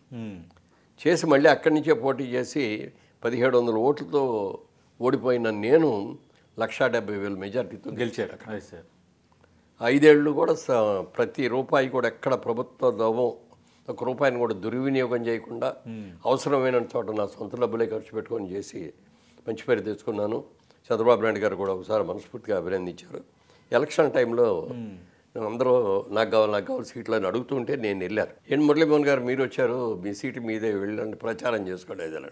సార్ ఒకసారి మీతో మాట్లాడాలని వచ్చానండి, నాకు 10 నిమిషాలు టైం ఉండే, ఎవరు ఉండకూడదు, మీరు నేనే ఉండాలి అని చెప్తే అప్పుడు అందరిని బయటికి పంపించేసి ఆయన నేను రూమ్లో కూర్చున్నాను. చెప్పండి ఏంటి ఏం కావాలి అని అడిగితే నేను మీ మాట కాదనలేక వచ్చానండి, నేను రుజువు చేసుకున్నాను, చాలు నాకే, ఇక్కడ వద్దండి పాలిటిక్స్ వద్దనుకుంటాను. అదేమిటి అన్నారు. సార్ నేను పాలిటిక్స్లో రావటం వల్ల నా ట్రస్ట్ సఫర్ అయిందండి, నా సినిమాలు సఫర్ అయిపోయినాయి, ఇండస్ట్రీకి దూరం అయిపోయాను నేను, సినిమాలు మళ్ళీ ఇండస్ట్రీ దీంట్లోకి వచ్చిన తర్వాత సినిమాలు తీయలేకపోయాను, అందుకని ఇంకా నాకు 10 కాలాల పాటు ఉండాలి సినిమా ఇండస్ట్రీలో అని, అలాగే నా ట్రస్ట్ నేను సక్సెస్ఫుల్గా చేసి పేద విద్యార్థులను అడాప్ట్ చేసుకుని వాళ్ళని చదివించాలి అని కోరుకుంటున్నారండి, దయచేసి నన్ను వదిలేసేయండి. అయితే ఎంతమంది వచ్చి నాకు సీటు కావాలని అడుగుతాను, నువ్వేంటి వద్దంటావు ఏంటన్నారు. నిజంగా వద్దండి నాకు. అవును, మీరు అన్నట్టు కాంపిటీషన్ ఎవరు ఇన్ని సంవత్సరాలు నేను నా బిజినెస్లో కానీ సినిమా యాక్టర్గా కానీ నిర్మాత కానీ చాలా కష్టపడ్డాను, చాలా గట్టిగా కృషి చేశాను. దాని మూలంగా నా ఫ్యామిలీ లైఫ్ కూడా నేను కొంత సఫర్ అయ్యాను. ఇప్పుడు నా భార్యని నేను నా పిల్లల్ని చూసుకుంటూ నేను గడపాలి అని చెప్పి నన్ను దూరం అయ్యాను. కానీ అయ్యో ఇవాళ మనం లేమే అనేటువంటి ఫీలింగ్ ఈ రోజు కూడా నాకు అదేం లేదు. నేను వద్దనుకున్నాను, బయటకు వచ్చాను, వాళ్ళు గెలిచారు, చాలా సంతోషం, అద్భుతంగా ఉంది, రాష్ట్రం మంచి అభివృద్ధి చెందుతుంది. సార్ ఇప్పుడు జయబేరి ప్రొడక్షన్ ఒకనొక టైంకి ప్రతిష్టాత్మకమైన బ్రాండ్గా మారిపోయింది నిర్మాణ సంస్థల్లో. 25 సినిమాలు కూడా మీరు తీశారు, మంచి పెద్ద యాక్టర్స్తో తీశారు. మరి ఎందుకు సార్ సడన్గా ఎందుకు ఆపేశారు ప్రొడక్షన్? సడన్గా ఏం ఆపలేదండి. యాక్చువల్గా ఈ రాజకీయాల్లోకి వెళ్ళిపోయిన తర్వాత, ఎందుకంటే సినిమా అనేది 1000 కళ్ళతో చూసుకోవాలి. అవును, సినిమా మంచి సినిమా చెడ్డ సినిమా మనం తీసామనుకోండి లాగి లెంపకాయ కొడతారు ప్రజలు. మాడు బగులుతుంది. అవును సార్. మనం సినిమా తీయపోయినా ఎవరేమో అనుకోరు, కానీ మంచి సినిమా తీయపోతే మాత్రం ఇదేంటారు బాబు ఇలాంటి సినిమా తీసారా అంటారు జనరల్గా. ఇప్పుడు వరకు మేము 25 సినిమాల్లో 1-2 సినిమాలు తప్ప ఫెయిల్యూర్ అనేది, మిగిలిన అన్ని ఆల్మోస్ట్ సక్సెస్. కొన్ని ఎక్కువ ప్రాఫిట్స్ రాకపోయినా బ్యాలెన్స్ అయిపోయింది, నష్టాలు రాలేదు, అట్లా సక్సెస్ అయినవి కూడా ఉన్నాయి. అందుకని పాలిటిక్స్లోకి వెళ్ళిపోయిన తర్వాత ఏముందంటే మా వాళ్ళందరూనేమో ఈ బిజినెస్ ఆడవాళ్ళు, మా తమ్ముడు కానీ మా అబ్బాయి కానీ కిషోర్ గారు, రామ్మోహన్ గారు, వాళ్ళందరూ కూడా దీంట్లో బిజీ అయిపోయి కన్స్ట్రక్షన్లో. నేను వెళ్ళిపోయి అక్కడ పాలిటిక్స్ అని తిరిగితే ఎవరు చూడాలి? ఇది ఎవరో ఎంప్లాయీస్ మీద పెట్టే సినిమా మీరు దిగండి అని అన్నాం అనుకోండి, సినిమా ఎలా ఉంటుందో తెలియదు. అందుకని వద్దులే, ఇప్పుడు కొద్ది రోజులు ఆపుదాం అనుకున్నాం. ఆపిన గ్యాప్ ఇప్పుడు 10 ఏళ్ళు పైన అయిపోయింది, 12 ఏళ్ళు అంత అయిపోయింది. ఇది అతడు సినిమా తీసి అదే లాస్ట్ సినిమా. ఇప్పుడు చేద్దామని అనుకుంటున్నా కూడా అది లాస్ట్ సినిమా అయినా ఇప్పటికీ కూడా అది ఎవర్ గ్రీన్. ఇప్పుడు టీవీలో వస్తే ప్రతి ఒక్కరు ఇంక సినిమా మొత్తం అయినంత వరకు చూసే అద్భుతమైన సినిమా సార్. ఇప్పుడు ఏమైందంటే మన బ్యానర్ పేరు నిలబెట్టుకొని మళ్ళీ మంచి సినిమా తీయాలి అంటే ఇవాళ ట్రెండ్స్ మారిపోయినాయి. ఈ ట్రెండ్ని మనం అర్థం చేసుకొని ఇప్పుడు మేము చేసిన కథలని వాళ్ళు చెప్తే అందరి పాతకాలపు కథలు అంటారు. ఇంకా అలా కాకుండా మోడర్నైజ్ చేసుకొని ఎలా చేయాలని దాని మీద ఆలోచిస్తున్నాం. బట్ వీల్ డూ అండి. అంటే ఈ సినిమాను వదిలేయటం అనేది మాత్రం ఉండదు. నాగేశ్వరరావు ఎక్స్పెక్ట్ చేయొచ్చు 2025లో రాబోయే సంవత్సరంలో. అదే రాబోయే సంవత్సరం ఉంటుందని అనుకుంటున్నాం, ప్రయత్నం చేస్తున్నాం. అది చిన్న సినిమాలు తీయాలా, పెద్ద సినిమా అంటే మనం వల్ల కాదంటే వేరే ఏం కాదు, డబ్బులని కాదు, ఆ డేట్లు కావాలి. పెద్ద డైరెక్టర్లన్నా బుక్ చేయాలి, పెద్ద హీరోలన్నా బుక్ చేయాలి. ఏమీ లేకుండా పెద్ద సినిమా దిగలేము. అందుకని అవి రావాలంటే 2 ఏళ్ళు 3 ఏళ్ళు పడుతుంది. వాళ్ళు వెళ్ళగానే రండి మీరు ఎక్కువ రెమ్యునరేషన్ ఇస్తున్నారు, అది ఇచ్చేస్తాం అని వాళ్ళు ఎవరూ లేరు. మీరు లైన్లో పెడతారు మన కూడా. అందుకని పెద్ద సినిమా కంటే కూడా ముందు చిన్న సినిమాతో స్టార్ట్ చేద్దామని. ట్రెండ్ ఎలా ఉందో మనం కూడా తెలుసుకొని, ఎవరెవరు మంచి టెక్నీషియన్లు ఉన్నారు, ఎవరెవరు మంచి ఆర్టిస్ట్ అన్నీ చూసుకోవాలి. వాళ్ళంటే ఏబిసిడీల దగ్గర నుంచి మొదలు పెట్టేట్టు ఉంటుంది సినిమా అనేది. అందుకని ఆలోచిస్తున్నాం, డెఫినెట్గా విల్ డూ. అక్కడే నాగేశ్వరరావు ఇంకో మాట ఏం చెప్పారంటే, సినిమా ఇండస్ట్రీలో రిటైర్మెంట్ అనేది అనుకోకూడదు అయ్యా. నేను బతికున్నంతకాలం సినిమా ఇండస్ట్రీలోనే ఉండదలుచుకున్నాను, నేను చచ్చిపోయే వరకు కూడా నటించాలనుకుంటున్నాను అని ఆయన చెప్పిన మాట నాకు 100కి 100 పాళ్ళు నచ్చిందండి. నేను తర్వాత అనౌన్స్మెంట్ కూడా చేశాను, నా till my end I will నేను యాక్ట్ చేస్తూనే ఉంటాను, నా బిజినెస్ నేను చేసుకుంటూనే ఉంటాను, రిటైర్ అయిపోయి ఇంట్లో మాత్రం కూర్చోను అని అన్నాను. కానీ వాళ్ళు అనుకోకుండా కొంచెం ఇంట్లోనే కూర్చున్నట్టుగా ఉంది. ఉన్నప్పటికీ కూడా డెఫినెట్గా యాక్టివ్ అవుతాను, మళ్ళీ సినిమాలు చేస్తాం. సార్ ముందు మీరు అతడు సినిమా వద్దనుకున్నారు, కథ ఇది అంటే మనం తీయదగ్గ సబ్జెక్ట్ కాదని అనుకున్నారు, నేను ఎక్కడ చదివాను, ఎంతవరకు కరెక్ట్ సార్? అంటే ఇక్కడ యాక్చువల్గా ఇదే టేబుల్ మీద ఇక్కడే మన త్రివిక్రమ శ్రీనివాసరావు మా బ్రదర్లో కిషోర్ గారు నేను అక్కడ కూర్చున్నాను. కథ అంతా చెప్పారండి, 3 గంటల సేపు చెప్పారు. అంటే యాక్చువల్ సినిమాలాగా షార్ట్ టు షార్ట్ చెప్పారు. అంటే ఆయన్ని డైరెక్ట్ చేద్దాం, ఆయన సినిమాలు అంతకుముందు రైటర్గా చాలా సినిమాలు చేశారు, మంచి ఇది అవుతాడే. నేను మా బ్రదర్ అనుకున్నాం త్రివిక్రమ శ్రీనివాస్కే మనం డైరెక్షన్ ఇద్దాం, అతని సబ్జెక్టు అతనే డైరెక్షన్ చేద్దామని అనుకొని ఆఫర్ ఇచ్చాం. ఇస్తే సార్ క్షమించాలి, నేను స్రవంతి కిషోర్ గారికి మాట ఇచ్చాను ఫస్ట్ సినిమా చేస్తానని, అది చిన్న సినిమా అండి, అది చేసి మీ దగ్గరికి వస్తారండి. ఓకే అండి అన్న. వచ్చిన తర్వాత చెప్పారు కథ, చాలా అంటే చాలా బాగుంది కథలో. నాకు చివరికి వచ్చే ఒక అనుమానం ఏంటంటే, హీరోలో బిగినింగ్ కొంచెం నెగిటివ్ క్యారెక్టర్ లాగా ఉంటుంది, అది ఆ నెగిటివ్ నాకు నచ్చలేదు. మనకంటే ఆ రోజుల్లో సినిమాలు అంటే దేవుడు అంటే కృష్ణుడు లాగానో శ్రీరామచంద్రుడు లాగానో ఉండాలి తప్ప పాజిటివ్ వైబ్, ఒక నెగిటివ్ ఇది ఉండకూడదు అని, అదొక్కటే నాకు ఇదిగా ఉందండి అన్న. అంటే వెంటనే మా బ్రదర్ కిషోర్ కానీ త్రివిక్రమ గారు చెప్పారు, సార్ మీరు ఇంటర్నేషనల్ సినిమాలు కూడా చూడండి, మీరు చెప్పినట్టుగా సర్వగుణ సంపన్నుడిలాగా హీరో ఉండాలని అనుకుంటే కుదరదు, ఇవాళ నెగిటివ్ ఇది కూడా ఉండాలి, ఆ నెగిటివ్ని పాజిటివ్ చేసుకుని ఎలా ఇది అయ్యారు అనేది వాళ్ళ ట్రెండ్ అండి అని చెప్తే, ఓకే అండి అయితే అన్నాం, అంతే తప్ప అది నచ్చలేదని కానీ నేను అసంతృప్తిగా చేయటం కానీ కాదు. మురళీమోహన్ గారు లేటెస్ట్గా ముఖ్యమంత్రి రేవంత్ రెడ్డి సమావేశం కూడా జరిగింది. అంటే మీరు మాట్లాడేటప్పుడు చాలా అటెంటివ్గా విన్నారు ప్రభుత్వ పెద్దలని అన్నారు, ఎలాంటి సలహాలు ఇచ్చారు సార్, సూచనలు ఎలాంటివి చేశారు మీటింగ్? అంటే జనరల్గానండి ఎవరైనా సరే సినిమా రిలీజ్ అయినప్పుడు ఫస్ట్ షోకి వెళ్ళి జనం మధ్యన కూర్చొని చూడటం అనేది, మేము ఎన్ని ప్రివ్యూలు అనే చూస్తాం, మాకు డెసిషన్ పవర్ రాదు. Yes, sir. సినిమా మా కళ్ళకి మేము తీసిన సినిమా కూడా బాగుంటుందని అనుకుంటాం. మనది మనకు బాగుంటుందని ఫీలింగ్ ఉంటుంది. కానీ జనంలోకి వెళ్ళిన తర్వాత మాత్రం జనం నిష్పాక్షపాతంగా జడ్జిమెంట్ ఇస్తారు. అవును సార్. బాగున్న చోట చప్పట్లు కొడతారు, లేని చోట అదే ఉన్న చోట విజిల్ వేస్తారు, లేని చోట బయటికి వెళ్ళిపోయి బాత్రూమ్కి వెళ్ళి వచ్చి ఇది వచ్చి సిగరెట్ కాల్చుకొని వచ్చి ఇట్లా చేస్తూ ఉంటారు. అందుకని ఇది మేము ఫాలో అవుతాం. ఏది సక్సెస్ అయింది మనం అనుకున్న దాంట్లో, ఓకే, ఏది మనం ఫెయిల్ అయ్యాము అనేది జనం మధ్యలో కూర్చొని, జనం మధ్యలో అంటే మధ్యలో కూర్చోపోయినా ఎక్కడో కూర్చొని జనానికి కనపడకుండా కూర్చొని సినిమాలు చూసేవాళ్ళం. అది అందరూ చేసాం. Yes sir. పెద్ద హీరోలు చేశారు, చిన్న హీరోలు కూడా చేసాం. కాబట్టి అప్పుడు ఏం చేసేవారంటే మమ్మల్ని థియేటర్ వాళ్ళు, సార్ మీరు వచ్చేసి ఆఫీస్లో కూర్చోండి సార్, ఒక 10 నిమిషాలు సినిమా మొదలుపెట్టి ఒక 10 నిమిషాలు అయిన తర్వాత మీరు లోపల మేము లైట్లుగా టాపిన తర్వాత లైట్లు అన్నీ ఆపిన తర్వాత మీరు ఎక్కడ కూర్చున్నారు. కానీ ఇంటర్వెల్లో కూడా 5 నిమిషాల ముందు చెప్తాం సార్, మీరు వచ్చి మళ్ళీ ఆఫీస్లో కూర్చోండి. సినిమా విడిచేటప్పుడు కూడా మీరు వచ్చిన విషయం తెలియకూడదు. ఓ 10 నిమిషాల ముందే మీరు వెళ్ళిపోండి అని. Yes, sir. దానికి యాక్సెప్ట్ చేసి అలాగే చేసాం. అవును. కాకపోతే ఏంటంటే ఎవరికైనా ఉంటుంది ఫీల్, సినిమా సక్సెస్ గ్యారెంటీ. ఇప్పుడు ఇదివరకు సినిమా అంటే 3 ఏళ్ళకు ఒక సినిమా తీసాం. అవును. ఇవాళ రోజున 2 ఏళ్ళు 3 ఏళ్ళు పడుతుంది. ముఖ్యంగా ఇవి పుష్ప సినిమా చూసుకున్నా, లేకపోతే RRR చూసుకున్నా, లేకపోతే బాహుబలి చూసుకున్నా, పుష్ప 2 చూసుకున్నా, ఇవన్నీ కూడా ఇయర్స్ టుగెదర్ చేశారు. ఆర్టిస్టులు కూడా దానికి ఇయర్స్ టుగెదర్ దాంట్లోనే ఉండి ఇంకో సినిమా చేయకుండా చేశారు.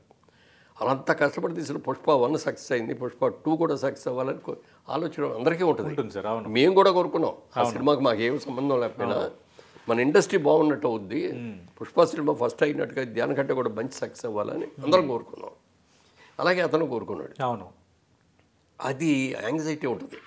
వెళ్ళే సినిమా జనంలో కూర్చొని ఒక ఫీల్ చూడాలి, ఎక్కడ సక్సెస్ అయింది, ఎక్కడ ఫెయిల్ అవుతుందని. అదే దాంతో వెళ్ళారు పాపం. దానికి అది కూడా రెగ్యులర్ షో కాదు, అది బెనిఫిట్ షో. అది సార్. అవును. మిడ్ నైట్ బెనిఫిట్ షో లాంటిది అది. దానికోసం వెళ్ళారు. ఎవరు కూడా అలాంటి సంఘటన జరుగుతుందని ఎవరు ఆలోచించాలంటే ఎవరి ఇండస్ట్రీ ఎవరు కోరుకో. అది ఆ ఇన్సిడెంట్ జరిగినందుకు ఆ రోజున అల్లు అర్జునే కాకుండా మాలాంటి వాళ్ళం కానీ అందరం కూడా బాధపడ్డాం. అయ్యో ఇది జరిగింది ఏంటిది, వాళ్ళు ఎంతో ప్రేమతో వస్తే తొక్కిసలాట్లో చనిపోవటం ఏంటి, వాళ్ళ బిడ్డ చిన్న అబ్బాయి హాస్పిటలైజ్ అయిపోయి ఇది చావు బతుకుల్లో ఉంటాం, అందరం బాధపడ్డాం. కానీ ఎవరి చేతిలో లేదు. అవును సార్. అలాంటి అయిన ఇన్సిడెంట్ జరిగినప్పుడు మాకు చేతనైన సహాయం చేస్తూ ఉంటాం. అలాగే జరిగింది అనుకున్నాం. దురదృష్టం, పోయిన ప్రాణాలను తీసుకురాలేకపోయినా ఆ అబ్బాయి మళ్ళీ బతికి బట్టకట్టేటో చేయాలని అన్ని కృషులు చేస్తున్నారు. అలాగే మా సినిమాటోగ్రఫీ మినిస్టర్ గారు కోమటిరెడ్డి వెంకటరెడ్డి గారు, ఆయన వచ్చి 25 లక్షలు ఆయన ఓన్ ట్రస్ట్లోంచి తీసుకొచ్చి ఇచ్చాడు వాళ్ళకి. అలాగే అల్లు అర్జున్ ₹1 ఇచ్చారు. అరవింద్ గారు కదా మన మైత్రి ప్రొడక్షన్స్ వాళ్ళకు ఒక 50 లక్షలు ఇచ్చారు.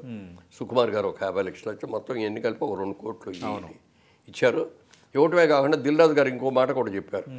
ఆ అమ్మాయి చనిపోయిన అమ్మాయి హస్బెండ్కి మీకు ఏదైనా జాబ్ కావాలంటే సినిమా ఇండస్ట్రీలో మేము ఇస్తాం, మీకు సూటబుల్ జాబ్ మేము ఇస్తాం, మీరు వస్తే మాత్రం మేము ఏ విధమైనదైనా ఇస్తాం అని చెప్పి ఆఫర్ కూడా ఓపెన్ ఆఫర్ ఇచ్చాడు. వాళ్ళు అడగకుండానే మనాళ్ళు ఇచ్చారు. సో జరిగిన దురదృష్టం ఎవరేం చేయాలి, ఎవరు కావాలని ఎవరు చేయరు కదండి. మనం రోడ్డు మీద వెళ్తాం, కారేజ్కి వెళ్తాం, ఏదో యాక్సిడెంట్ అవుద్ది, మన తప్పు అవుద్ది, ఎదురాడు తప్పు అవ్వచ్చు, లేకపోతే రోడ్డుకి అడ్డంగా వచ్చినట్టు తప్పు అవ్వచ్చు, ఏదో జరగవచ్చు. అది మన చేతుల్లో ఏమి ఉండదు. జరిగిన దానికి అందరూ బాధపడటం, వాళ్ళకి ఏదో నష్టపోయిన వాళ్ళకి ఆదుకోవటమే తప్ప అంతకంటే ఏం చేయలేం. అలా జరిగింది. అందుకని ఆ ఇన్సిడెంట్ని నన్ను పెద్ద ఇష్యూగా చేయవలసిన అవసరం మాత్రం లేదు సార్. అంటే ఆ వివాదం నేపథ్యంలోనే ముఖ్యమంత్రిని కలవాలనుకున్నారా, లేదంటే అందరూ ముందుగానే కలవాలనుకున్నారా? అంటే జనరల్గా ఎప్పుడు కూడా ప్రతి సంవత్సరం కూడా ఇండస్ట్రీ వాళ్ళందరం కలిసి కొత్త గవర్నమెంట్ వచ్చి కొత్త ముఖ్యమంత్రి వచ్చినప్పుడు వెళ్ళి కలవటం అనేది ఒక ఆనవాయితీ, సాంప్రదాయం. ఈ మధ్యకాలంలో చూస్తే ఆ క్రమశిక్షణ లేకపోవడం కానీ, లేకపోతే పెద్ద ప్రొడ్యూసర్లు ఓ దాసరి నారాయణ గారు, ఓ డివిఎస్ రాజు గారు, ఓ జగపతి రాజేంద్ర ప్రసాద్ గారు, ఇలాంటి వాళ్ళే వీళ్ళు లేరు. వాళ్ళు రామానాయుడు గారు ఇలాంటి వాళ్ళు ఉంటే ఆ రోజుల్లో ఏం చేశారంటే రెడ్డి అయ్యా కొత్త ముఖ్యమంత్రి గారు వచ్చాము, మనకు అందరు కలిసి వెళ్దాం అనగానే అందరం వచ్చాడు. అలా అనే వ్యక్తి లేకుండా అయిపోయింది. దాంతో ఎవరికాళ్ళే వెళ్ళా. ఇప్పుడు ఇండస్ట్రీ కలవాలి అని నిలబడి ఎవరికాళ్ళు ఇండివిజువల్ బొకే ఇచ్చి రావడమే కాదు, అందరు కలిసి గ్రూప్గా వెళ్ళి అభినందించి అయ్యా మాకు ఈ సమస్యలు ఉన్నాయి, మీ కోఆపరేషన్ కావాలి, మీ కోఆపరేషన్ లేకుండా మా సినిమా బతకదు అని కోరుకొని రావడం అనేది ఆనవాయితీ. అది అది జరగకపోవటం ఒక విధంగా మా సైడ్ నుంచి కూడా మేము కూడా తప్పుగానే ఫీల్ అయ్యాం. ఏదేమైనా జరిగిన ఇన్సిడెంట్ జరిగింది. మన ముఖ్యమంత్రి గారు ఆయన కూడా పెద్ద మనసు చేసుకొని మాకు ఇంకో అదృష్టం దురదృష్టం ఏంటంటే సినిమా ఇండస్ట్రీలో యాక్టివ్ ప్రొడ్యూసర్గా పెద్ద ప్రొడ్యూసర్గా ఉన్న వ్యక్తి దిల్ రాజు గారు, అలాగే ముఖ్యమంత్రి గారితో బాగా ఇది ఉండి ఆయన ఎఫ్డీసీ చైర్మన్గా పెట్టడం మూలంగా వెంటనే ఆయన యాక్చువల్గా అమెరికాలో ఉంటే కూడా వెంటనే రండి, అవును sir, game changer game changer షూటింగ్లో ఉంటే కూడా రండి అంటే ఆయన వచ్చి అపాయింట్మెంట్ తీసుకున్నారు, వెంటనే అపాయింట్మెంట్ ఇచ్చారు. ఆయన ఒక్కడే కూర్చోవడం కాకుండా మరి ఉప ముఖ్యమంత్రి గారిని బట్టి విక్రమార్క గారిని కూర్చోబెట్టారు, సినిమాటోగ్రఫీ ఆయన కూర్చోబెట్టారు, కావాల్సిన ఆఫీసర్స్ని డీజీపీని అందరినీ కూర్చోబెట్టారు. ఆ ఇన్సిడెంట్ గురించి డిస్కషన్ కాదు, కానీ ఈ టైంలో ఏం చేయాలి అనే దాని మీద డిస్కషన్ జరిగినాయి. నన్ను మా అసోసియేషన్ తరఫున నన్ను మాట్లాడమన్నప్పుడు నేను ఒకటే చెప్పాను, సార్ మన పొలిటీషియన్స్గా ఉన్నాళ్ళు ఎలక్షన్ అయిన తర్వాత రిజల్ట్ ఎలా వస్తుందో అని చాలా యాంగ్జైటీగా ఉంటాం. గెలుస్తామా గెలవమా, ఎంత మెజారిటీ గెలుస్తాం, లేకపోతే ఓడిపోతే ఎంత తేడాతో గెలుస్తాం, డిపాజిట్లు వస్తాయా రాదా, మన గవర్నమెంట్ వస్తా రాదా, ఇట్లా రాగా యాంగ్జైటీగా ఉంటామండి. ఆ యాంగ్జైటీతో అక్కడికి వెళ్ళి బాబు ఎలక్షన్ దగ్గరికి వెళ్ళి చూసుకోవటం, టీవీలు ఎదురుకుండా కూర్చొని చూసుకోవడం ఇవన్నీ చేస్తాం. అలాగే సినిమా కూడా అంతేనండి. ఇంత కష్టపడి సినిమా చేస్తాం, ఈ సినిమా ఎలా ఉంటుంది అసలు. ఇప్పుడు మన పుష్ప 2 కనుక ఫెయిల్ అయిందనుకోండి, 3 ఏళ్ల పాటు దీని మీదే ఉన్నాడు, అతని భవిష్యత్తు ఏంటంటే అంతే సార్. మరి ఆర్ఆర్ఆర్ తీసేటప్పుడు ఎన్టీఆర్ కానీ రామ్ చరణ్ కానీ వాళ్ళు కూడా అట్లాగే దానికే అంకితం చేశారా లేదా, 3 ఏళ్ళు 2 ఏళ్ళు. అందుకని యాంగ్జైటీ ఎక్కువ ఉంటుంది. మామూలుగా 10 సినిమాలు చేస్తే ఒక సినిమా ఏం సక్సెస్ అయితే ఏం పోతే ఏంటి అనుకుంటాం, ఒక సినిమా ఫెయిల్ అయిన సినిమా ఇమీడియట్గా రిలీజ్ వేరేగా ఉంటుంది అప్పటికి. ఇప్పుడు అలాగే సిస్టమ్ మారిపోయింది. ఒక సినిమా అయిన తర్వాత కానీ ఇంకో సినిమా చేయటం. అందులో ఈ పెద్ద సినిమాలు వచ్చిన తర్వాత 2 ఏళ్ళు 3 ఏళ్ళు చేశారు. ఏదైనా జరిగితే నెగిటివ్గా జరిగితే వాళ్ళ భవిష్యత్తే పోద్ది. అందుకని ఆ యాంగ్జైటీతో వెళ్ళి చూడాలని అనుకోవడం తప్పు కాదు, చూడటం తప్పు కాదు. అంటే దురదృష్టం అది. మా సినిమా ఇండస్ట్రీ దురదృష్టం అండి, లేకపోతే వాళ్ళ ఫ్యామిలీ వాళ్ళది జరిగిన ఇన్సిడెంట్ జరిగిన వాళ్ళ ఫ్యామిలీ దురదృష్టం అనండి జరిగింది. అదే చెప్పాను నేను. ఆ యాంగ్జైటీతో వెళ్ళి చూసాము కానీ తప్ప అక్కడ ఏదో గొడవ జరుగుద్ది, అలా జరుగుద్ది, తొక్కిసలాట అవుతుంది జరుగుద్ది అనే ఆలోచన మాకు కూడా లేదండి. జరిగిన ఇన్సిడెంట్కి రియాక్ట్ అయ్యి ఇట్లా 2 కోట్ల రూపాయలు ప్రొడ్యూసర్ డైరెక్టర్ అందరు కలిసి ఇచ్చారు. మా వెంకటరెడ్డి గారు మా మినిస్టర్ గారు కూడా ఇచ్చారు, ఆయన సొంత డబ్బులు కూడా. జరిగిందా అని విచారిస్తున్నాం. చనిపోయిన వ్యక్తిని తిరిగి తీసుకురాలేం, కానీ ఆ బతికున్న వ్యక్తి ఆ చిన్న కుర్రాడిని అతనికి బెస్ట్ ట్రీట్మెంట్ అవసరమైతే అమెరికా నుంచి కానీ ఇంకో చోట యూకే నుంచి కానీ డాక్టర్లను కూడా పిలిపించి చేయించి అతను బతికించి మళ్ళీ నార్మల్ లైఫ్ వచ్చేటట్టు చేస్తామని చెప్పి మాట ఇవ్వటం కూడా జరిగింది. అదే జరిగిందండి, ఇంతకంటే వేరే ఏమీ లేదు. ఇందులో చిన్న డిఫరెన్స్ ఆఫ్ ఒపీనియన్లు ఏమీ కాదు అని చెప్పి దుర్ఘటన జరిగిన దానికి ఇండస్ట్రీ అందరూ ప్రతి ఒక్కళ్ళు ఇన్మానస్గా ఫీల్ అవుతున్నాం, సారీ ఫర్ దట్ అని చెప్పి అప్పుడు ఇండస్ట్రీ గురించి కావాల్సి కొన్ని చెప్పామన్నమాట. అది చెప్పినట్లో అవార్డ్స్ ఇవ్వట్లేదండి, మాకు ఎన్ని అవార్డులు వచ్చినా ప్రభుత్వం దగ్గర నుంచి గుర్తించిన అవార్డు వచ్చిందంటే ఘనంగా చూపిస్తాం. దాంట్లో చూడండి ఎన్ని నంది అవార్డులు, ఇన్ని నంది అవార్డులు ప్రభుత్వం దగ్గర నుంచి మాకు వచ్చినాయి అని చెప్పుకుంటే అది మా ప్రాపర్టీ అని ఫీల్ అవుతుంది. ఒక ఆర్టిస్ట్కి కానీ, ఒక టెక్నీషియన్కి కానీ, ఒక డైరెక్టర్కి కానీ, ఒక ప్రొడ్యూసర్కి కానీ వాళ్ళు ₹1 లాభం వచ్చింది అనుకునే దానికంటే కూడా సినిమాలో బెస్ట్ అవార్డు వచ్చింది మనకి. ఆ గుర్తింపు కూడా వేరు, ఆ గుర్తింపు వేరు, ఆ సంతోషం వేరు. ఇది ఏమో లైఫ్ లాంగ్ ఉంటుంది. అది ఆ సినిమా సక్సెస్ అయినప్పుడు ఒక ఎదుగుగా 10 లక్షలు వచ్చింది, 50 లక్షలు వచ్చింది అనుకున్నది ఇంకో సినిమాలో పోవచ్చు, ఉండొచ్చు, అది తాత్కాలికమే, బట్ ఇది పర్మనెంట్. అందుకని మీరు తప్పకుండా చేయాలి సార్, ఈ గుర్తింపు కోసం మేము అందరం ఆరాట పడుతున్నాం అంటే ఆల్రెడీ అప్పుడే దిల్ రాజు గారు వాళ్ళు కూడా చెప్పేశారు వెంటనే, ఆల్రెడీ ఫైనలైజ్ అయిపోయినాయి అండి, ఈ న్యూ ఇయర్లో మొదలు పెడుతున్నాం, చేస్తున్నాం అన్నారు. చాలా సంతోషం అండి. ఇక్కడ చేయలేదు, అక్కడ ఆంధ్రప్రదేశ్లోనూ చేయలేదు, 2 ప్రభుత్వాలు కూడా చేస్తే బాగుంటుందండి. ఇది ఈ గుర్తింపు కావాలండి మాకు. అదే గద్దర్ పేరు మీద అవార్డులో ప్రభుత్వం చెప్పారు. అదే ఆయన పుట్టినరోజు చేస్తారా, ఏ రోజు చేస్తారా అనేది డిసైడ్ అవుతుంది. ఎన్టీ రామారావు గారు ఉన్న టైంలో ఆయన ఏం చేశారంటే ఉగాది పండుగ రోజున మనం నంది అవార్డు ఇద్దాం. చాలా రోజులు అది చాలా రోజులు అవార్డు ఫంక్షన్ అనేది అవార్డు ఫంక్షన్ అంతే. ఇక ఉగాది అంటే అవార్డు ఫంక్షన్. అలాగే అప్పుడు నేను ఎఫ్డీసీ చైర్మన్గా ఉన్నప్పుడు కూడా మీరు కూడా చేశారు. నవంబర్ డిసెంబర్కి సినిమాలు అవ్వగానే అందరికీ లెటర్స్ ఇచ్చేవాళ్ళు, అదే ప్రెస్ స్టేట్మెంట్ ఇచ్చేవాళ్ళు. ఎవరెవరు అప్లై చేసుకుంటున్నా వెంటనే అప్లై చేయండి, 10 రోజుల్లో, జనవరి 10-15 లోపల అప్లై చేసేసుకోండి. వెంటనే మేము కమిటీలో అన్నీ వేసి రెడీగా పెట్టుకుంటాం. సినిమా స్క్రీనింగ్ 2 నెలలు పడుతుంది, 1 నెల పడుతుంది. ఇవన్నీ కూడా చేయాలి. వీటితో పాటు సినిమాలు ఉన్నాయి, టీవీలు ఉన్నాయి, నాటకాలు ఉన్నాయి, అన్నీ చేయాలి. అందుకని చేసేసి ఏప్రిల్లోనే ఎప్పుడో ఉగాది వస్తుంది కాబట్టి ఆ ఉగాదికి చేసేటట్టు చేయండి అని అన్నాం. సక్సెస్ఫుల్గా చేసాం. రామారావు తర్వాత చంద్రబాబు నాయుడు గారి హయాంలో కూడా చాలా సక్సెస్ఫుల్గా చేశాం. తర్వాత లాస్ట్ విభజన ఇవన్నీ జరిగిపోయిన తర్వాత ఎవరి కాళ్ళే ప్రయారిటీస్ పెరిగిపోయినాయి.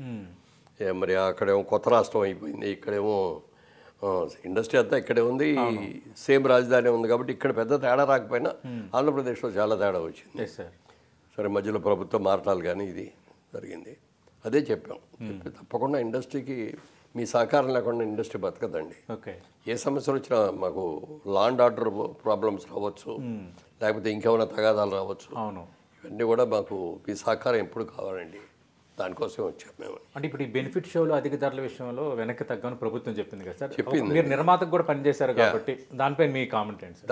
దాని మీద కూడా నేను ముఖ్యమంత్రి గారికి చెప్పాను ఆ రోజున మీటింగ్లో. సార్ ఇదివరకు ఇట్లాగా చిన్న బడ్జెట్ సినిమాలు తీయట్లేదండి, ఇప్పుడు అన్నీ కూడా ఇంటర్నేషనల్ లెవెల్లో సినిమాలు చేస్తున్నామంటే మన సినిమా మేమేదో శుద్ధగా ఎంతకంటే చేయం, మేము పౌటి తీసి చూపించం, లేదా చీర పైదాకా చెయ్యం, ఇట్లాంటివి ఉంటాయి మనకి, అంత పాటించాం అయ్యి. కానీ ఇవాళ రోజున అట్లా కదా, ఇవాళ పోలిక ఒక హిందీ సినిమాతో పోలిక ఎలా ఉంది, లేకపోతే ఒక ఇంగ్లీష్ పిక్చర్తో పోలిక ఎలా ఉంది అనేది ఇవాళ ఇంత ఇది వచ్చిన తర్వాత వాటికి మనం తట్టుకోగలగాలి, వాటికి ఈక్వల్గా రాగలగాలి. ఓ పక్కనే ఉండి బాబు ఇదిగో నాన్ వెజిటేరియన్ ఇది వెజిటేరియన్ అంటే రెండు తినేవాళ్ళు ఏం అడుగుతారు, నాన్ వెజిటేరియన్ ఉంటారు. ఏ వెజిటేరియనే తినండి మీరు, అది కూడా ఉంది కానీ మీరు వెజిటేరియనే తినండి అంటే వెజిటేరియన్స్ అయితే ఓకే, కానీ లేకపోతే ఇదేంటే అక్కడ ఇది ఉండి ఇది పెట్టమంటారు, అదే తింటాంలే అంటారు. ఇది అంతే. అందుకని సినిమాలో కూడా కొన్ని చేయక తప్పదండి. మరి వాళ్ళ ఇంటర్నేషనల్ లెవెల్ అయిపోయింది, ఆ స్థాయికి మన సినిమా తీయకపోతే అవి ఆడవు అక్కడికి వెళ్ళి ఉంటే. మన ఆంధ్రప్రదేశ్లో చూపించుకోవాలి, మన తెలంగాణలో చూపించుకోవాలి తప్ప అక్కడికి వెళ్ళాం. అందుకోసమని ఇదివరకు సినిమా నెలలో తీసేవాళ్ళం చిన్న సినిమాలు, పెద్ద సినిమా అంతే 2 నెలలు 3 నెలలు పట్టేది. ఇవాళ రోజు సంవత్సరాలు పడుతున్నాయి. ఇంత బడ్జెట్లు పెరిగిపోయింది. ఈ బడ్జెట్లు పెరిగిపోయిన ఇది తర్వాత బెనిఫిట్ షోలు కావాలంటే తీసేయండి, బెనిఫిట్ షోలు కావాలని మేము అడగట్లేదు. అది ఫ్యాన్స్ కోసం ఎవరి కోసం చేస్తున్నాం తప్ప ఎక్కడ అది లేకపోయినా పర్వాలేదు. కానీ టికెట్ రేటు పెంచుకోకపోతే, నెంబర్ ఆఫ్ షోస్ ఎక్కువ ప్రదర్శన చేయకపోతే ఈ సినిమాకి రాదండి. ఇవాళ ఉన్న పరిస్థితుల్లో ఏంటంటే సినిమా అనేది ఫస్ట్ వీక్లో ఏం వస్తుందో అదే మెయిన్ అండి. సెకండ్ వీక్ నుంచి వచ్చేవన్నీ కూడా కళ్ళు తుడుచుకునే పని, మాది 4 వారాలు ఆడిది 3 వారాలు అని చెప్పుకోవడానికి తప్ప ఏమీ ఉండదు. తర్వాత ఇవాళ టెక్నాలజీ మారిపోయిన తర్వాత ఒకసారి సినిమా చూసిన తర్వాత థియేటర్లోకి వెళ్ళి చూస్తేనే దాని ఇంపాక్ట్ వేరేగా ఉంది. కానీ వాళ్ళ దీంట్లోకి వచ్చేస్తుంది. అవును, పైరసీ అయిపోతుంది, ఓటీటీలోకి వచ్చేస్తుంది. ఓటీటీలో వస్తుంది. ఓటీటీ వచ్చిన తర్వాత పర్వాలేదండి. ఓటీటీ వచ్చిన తర్వాత ఏంటంటే కెపాసిటీ ఉన్న వాళ్ళు ఏమో ఇంట్లో ఓటీటీ పెట్టుకొని ఇంట్లో చూసుకుంటున్నారు. కానీ మరి మామూలు వాళ్ళు ఏమనుకుంటారు, మధ్యతరగతి ఆడు ఏమనుకుంటా అంటే ఇవాళ వెళ్ళి ఈ రేట్లతో ఏం మనం చూస్తాంలే, ఇంకో నెల అయ్యేటప్పటికి వస్తుంది, మనం ఇక్కడ ఇంట్లోనే కూర్చొని మన టీవీలో చూసుకోవచ్చులే అని కూడా వాళ్ళు ఉంటారు. అందుకని పెద్ద సినిమాకి అది రావాలంటే షోస్ పెంచాలండి. అది మామూలుగా ఒక్క ఆంధ్రాలోనే కాదండి, చాలా స్టేట్స్లో ఉన్నాయి, చాలా కంట్రీస్లో కూడా ఉన్నాయి. పెద్ద పెద్ద సినిమాలు తీసినప్పుడు ఒక 3 వీక్స్ 4 వీక్స్ ఇచ్చిన సందర్భాలు కూడా ఉన్నాయి. అలా ఇవ్వకపోతే బడ్జెట్ ఎక్కడి నుంచి వస్తుంది? అందుకని ఇది మాత్రం డెఫినెట్గా ఇవ్వండి సార్. మురళీమోహన్ గారు, అంటే ఈ సింగిల్ థియేటర్స్ ఈ అధిక ధరల విషయంలో ఇబ్బంది పడుతున్నాయని ఒక టాక్, అంటే ఒక కేస్ స్టడీ ఏంటంటే ఇప్పుడు సలార్ సినిమాకి 250 రూపాయలు టికెట్తో ప్రదర్శితం అయితే 18 లక్షలు వచ్చిందని, అదే పుష్ప 2కి 700 రూపాయల టికెట్ ధరతో ప్రదర్శితం అవుతే దానికి 13 లక్షలు వచ్చిందని. అంటే కొన్నిసార్లు ఈ రేట్లు పెంచడం వల్ల కూడా కొంత రావట్లేదు అన్నది ఎగ్జిబిటర్స్. సినిమా బాగోకపోతే ఎవరండి, సినిమా బాగుంటే ఎట్లా అయినా చూపిస్తారు. అందుకని ఏదైనా మరి ఆ ఫస్ట్ వీక్ కలెక్షన్ రాకపోతే ఏమీ చేయలేము. అవును సార్. తర్వాత ఇవాళ సినిమా థియేటర్లు అంటున్నారు కదా, ఇవాళ థియేటర్ సిస్టమ్ పోయిందండి. ఇవాళ ఏంటంటే తర్వాత ఇప్పుడు ఈ చిన్న థియేటర్స్ అనేది బాగా సక్సెస్ అయింది. ఇది చిన్న థియేటర్లు అంటే 250 కెపాసిటీ, అంతకు పెంచకుండా 150 కెపాసిటీ, ఈ కెపాసిటీస్లో తీసే థియేటర్లు ఎక్కువైంది. అవి ఉండటం మూలంగా ఏమవుతుందంటే మోడర్నైజ్ అయిపోయింది, టెక్నాలజీ బాగుంటుంది, సౌండ్ సిస్టమ్స్ బాగున్నాయి. ఇవన్నీ అయిన తర్వాత మన పాత థియేటర్లు పాత సిస్టమ్లు అప్గ్రేడ్ కావట్లా, అవుతున్నాయి, అప్గ్రేడ్ చేస్తున్నారు. కానీ ఏదైనా అది వేరు. తర్వాత సినిమా చూడాలి అంటే ఒక మధ్యతరగతి వ్యక్తి అటు ఆటోలో వెళ్ళాలి, మోటార్ సైకిల్ మీద వెళ్ళాలి, లేకపోతే ట్యాక్సీ తెప్పించుకున్నా వెళ్ళాలి. ఫ్యామిలీ అందరూ వెళ్తారు. అవును సార్. ఫ్యామిలీ అయిన తర్వాత భార్య భర్త పిల్లలు అందరూ కనీసం 5 ఉంటారు. ఇల్లే కూర్చుంటారు. టికెట్లకే బోల్డంత అవుతుంది. అదైన తర్వాత ఇక్కడ సైకిల్ స్టాండ్లో సైకిల్ పెట్టాలన్నా, లేకపోతే ఆటో పెట్టాలన్నా, మోటార్ సైకిల్ పెట్టాలన్నా, కారు పెట్టాలన్నా వీటికి రెంట్స్ బోల్డంత తీసుకుంటారు. ఇంటర్వెల్లో పిల్లలు నాన్న నాకు పాప్కార్న్ ప్యాకెట్ కావాలి, పెప్సీ కావాలి అని అడుగుతారు. అవి చూస్తే రేట్లు విపరీతమైన రేట్లు. సినిమా టికెట్ కంటే కూడా ఎక్కువైపోతాయి. అంటే ఒక సినిమా చూస్తే నెలలో ఒక్క సినిమా కంటే రెండో సినిమా చూసే అవకాశం రావట్లేదు. అవును, మధ్య తరగతి. అవును. ముందు అసలు ఆ రేట్లు తగ్గించాలి. సినిమా థియేటర్లు కనుక ఇంకా బాగా ఆడాలి అంటే మీరు మార్కెట్లో బయట ఏ రేట్లో ఉన్నాయో ఆ రేట్లే చేయండి. ఓకే, అంతే తప్ప అంటే ఈ విషయంలో మీరు ఏమైనా కొంచెం ఇనిషియేటివ్ తీసుకుంటారు అంటే ఇండస్ట్రీ పరంగా అందరూ? ఇండస్ట్రీ పరంగా అంటే మనం చేయగలిగింది లేదు. థియేటర్ సెక్షన్ వాళ్ళు చేయాలి తప్ప మనం చేసేది కాదు. అంటే ఛాంబర్ వాళ్ళు కేర్ తీసుకోవాలి దీనికి. ఛాంబర్లో ఎందుకంటే ప్రొడ్యూసర్స్ ఉంటారు, ఆర్టిస్టులు ఉంటారు, ఎగ్జిబిటర్స్ ఉంటారు, టెక్నీషియన్స్ అందరూ ఉంటారు. అవును. కాబట్టి ఆ సెక్షను, ఆ థియేటర్ సెక్షన్ వాళ్ళతో ఎక్కువ మాట్లాడి ఈ ఎన్ని ఎక్కువ రేట్ల మీద అమ్మటం అనేది తగ్గించుకోవాలి. సినిమా టికెట్లు వద్దు అంటున్నారు. సినిమాకి ఎంత ఖర్చు పెడితే వచ్చింది? అవును. కానీ మీ క్యాంటీన్లో ఉన్నదాన్ని రేట్లు మీరు తగ్గించుకోలేకుండా ఈ రేట్లు తగ్గించమని అడిగితే అసలు ఎట్లా వస్తుంది సినిమా? అవును. అందుకని అది కూడా చెప్పడం జరిగింది. సార్, అంటే ఇప్పుడు ఈ వివాదం నేపథ్యంలో ఇక్కడ నుంచి ఎట్లా ఉంటే బెటర్ సార్? హీరోలు కానీ ఎవరైనా ఇప్పుడు ఈ పుష్ప 2 వివాదం ఇష్యూస్ ఇవన్నీ నేపథ్యంలో అంటే ఎలా ఉండాలి అంటే ఎవరైనా మనకు తెలియకుండా యాక్సిడెంట్ అనేది ఎందుకంటారు? అవును సార్, అనుకోకుండా జరిగిందనే యాక్సిడెంట్. అవును, అవును. పలానా చోట ఇప్పుడు వాళ్ళు మన వెళ్తే వాళ్ళు చచ్చిపోతారు, తొక్కిసలాడుద్ది అని అంటే వెళ్ళాం. అవును. ఎందుకు వెళ్తాం? వెళ్ళాం కదా. అవును సార్. అందుకని దానికి లా అండ్ ఆర్డర్ ఉంటుంది, పోలీస్ డిపార్ట్మెంట్ బాధ్యత ఉంటుంది, థియేటర్స్ వాళ్ళ బాధ్యత ఉంటుంది. అలాగే వెళ్ళే ఇప్పుడు మాస్ హీరోలు అనుకోండి, అలాంటి వాళ్ళని వెళ్తే హీరోలుగా ఉన్నా కూడా మాకేం పెద్ద ప్రాబ్లం ఏమి ఉండదు.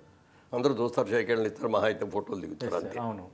కానీ పెద్ద హీరోలు వెళ్ళేటప్పటికి ఏమవుతుందంటే తొక్కిసలాట పెరిగిపోతుంది. ఎవరి కాళ్ళ దగ్గరికి వెళ్ళాలి, షేక్ హ్యాండ్ ఇవ్వాలి, ఏదో ఇదే అని అట్లా అంటే అప్పుడే ఇన్సిడెంట్స్ జరుగుతాయి. అందుకని అవి కూడా దృష్టిలో పెట్టుకుని ఇండస్ట్రీ కూడా చాలా జాగ్రత్తలు తీసుకొని వెళ్ళాలి. సార్, ఇందాక అన్నారు గతంలో ఇండస్ట్రీకి పెద్దలు ఉండేవారు, అందరినీ కలుపుకొని ముఖ్యమంత్రులను కలవటం కానీ ఇట్లాగా అయ్యేదని. అంటే మరి ఇప్పుడు ఇండస్ట్రీకి దాసరి నారాయణరావు గారి తర్వాత ఒక పెద్దంటూ లేకుండా పోయారా? ఆయన ఉండుంటే సమస్య వచ్చేది కాదనే వాళ్ళు కూడా ఉన్నారు. డెఫినెట్గా 100% కరెక్ట్ అండి. అందుకనే ఓ రోజు సందర్భంలో నేను చిరంజీవి గారిని అడిగాను. నేను ఇప్పుడు పెద్దవాళ్ళు ఎవరు లేరండి, ఇప్పుడు ఉన్న వాళ్ళలో హీరోగా మీరు పెద్ద హీరోల్లో ఓ రాజకీయ నాయకుడిగా వెళ్ళారు, ఒక సెంట్రల్ మినిస్టర్గా చేశారు. ఏ విధంగా అయినా వాళ్ళ కనుక మీరు ఇండస్ట్రీ పెద్దగా కనుకుంటే ఏదైనా ఒక పిలిపిస్తే గబుకుని అందరూ వచ్చేటట్టు ఉండాలి. అవును. నాకంటే నువ్వు పెద్దాడు కదా, నువ్వు చెయ్యి అన్నాడు ఆయన. మిమ్మల్ని వాళ్ళు నేనేం సినిమాలో పెద్ద యాక్టివ్గా లేదు కదండి, నేనేం హీరోని కాదు. మీరు ఇంకా స్టిల్ మీరు హీరోగా ఉన్నారు, సినిమాలు తీస్తున్నారు, మీ అబ్బాయి పెద్ద హీరో అయ్యాడు, మీలాంటి వాళ్ళు ఉండాలి తప్ప ఇంకెవరు కాదని నేను చెప్పెడితే సరే అని యాక్సెప్ట్ చేశారు. బట్ ఎక్కడో ఆయన మనసు చిక్కుమని ఏదో ఇదయింది. తర్వాత అందుకని నేను ఇండస్ట్రీ పెద్దగా ఉండదలుచుకోలేదు, ఇండస్ట్రీ బిడ్డగా ఉండదలుచుకున్నాను. ఇండస్ట్రీకి ఎప్పుడు ఏది అవసరం వచ్చినా నేను చేయడానికి సిద్ధంగా ఉన్నది. అందుకని నేను పెద్దగా ఉండదలుచుకోలేదు. కూడా చిరంజీవి రాలేదు, అది రావలేదంటే ఆయనకి వేరే ఇన్వెస్ట్ ఉండొచ్చు ఎందుకన్నా. కానీ ఇప్పుడు అందుకని ఎవరు ఫలానా అతను పెద్ద అంటే ఎవరికాళ్ళు నాకెందుకులేండి వద్దులేండి అనే బాధ్యత తీసుకోవడానికి ఎవరు ఇష్టపడట్లేదు. అంటే ఇదివరకు ఉన్నట్టు కట్టుబాట్లు, ఇదివరకు ఉన్న క్రమశిక్షణ వాళ్ళు లేదు. దాని మూలంగా ఏంటి నువ్వు చెప్తే మేము రావాలా అని అంటారు. అదే సార్, మీరు అన్నట్టు కొంచెం ఈగోస్ అట్లా ఉన్నాయి కొంచెం. అన్నీ కూడా కలిసి చేసుకోవాలి. ఇండస్ట్రీ మెడ్రాస్లో ఉండగా అంతా ఇట్లా ఉండేదండి ఇండస్ట్రీ అంటే. అవును సార్, అవును. ఇంకా మాకు బయట ప్రపంచం కాదు, ప్రొడ్యూసరు డైరెక్టర్ నీదే కులం మాదే కులం అంటాం. కానీ నువ్వు పెద్ద ప్రొడ్యూసర్, నేను చిన్న ప్రొడ్యూసర్, ఏం లేవు, అంత బాగా ఉన్నాం. ఇక్కడికి వచ్చేటప్పుడు కొంచెం అట్లా బ్రాడ్ అయిపోవడం, ఎవరి ఫ్రెండ్షిప్ వాళ్ళకి, ఎవరి వాళ్ళకి, మార్కెట్ వాళ్ళకి. ఏదైనా కొత్త గవర్నమెంట్ వచ్చినప్పుడు వెళ్ళి కలుసుకోవాలి, వాళ్ళని అభినందించాలి, మీ కోఆపరేషన్ కావాలండి అని అడగాలి. ప్రభుత్వ సహకారం లేకుండా అన్నీ మనం చేయలేమండి. ప్రభుత్వ సహకారం ఉండాలి. అలాగే ప్రభుత్వానికి కూడా ఇవాళ సినిమా మూలంగా వచ్చే ట్యాక్స్లో మూలకదాలు అండి. అవును సార్. కాకపోతే ఏంటంటే ప్రిస్టేజ్, అంతే. ఈ ప్రిస్టేజ్ కోసమే ఇది ఒకటి ఇంకా డెఫినెట్గా ఉండాలి. అన్ని సౌకర్యం జరుగుతాయి. నీకు అసలు సార్, సినీ పెద్దలు జగన్మోహన్ రెడ్డి ముఖ్యమంత్రిగా ఉన్నప్పుడు కూడా అప్పుడు కలిశారు ఒకసారి. సినీ పెద్ద చిరంజీవి అందరూ కలిసి అప్పటి ముఖ్యమంత్రి జగన్మోహన్ రెడ్డి భేటీ అయ్యారు. వాటి గురించి వదిలేండి, నో ఇష్యూ సార్. అంటే అప్పుడు కొంత కొంత నెగిటివ్ వైబ్స్ కూడా వచ్చింది, చాలా వచ్చింది. ఇక అందుకని అయ్యే అని చెప్పొద్దు. No issue sir. ఆ విషయంలో మీ అభిప్రాయం ఇదని కాదు.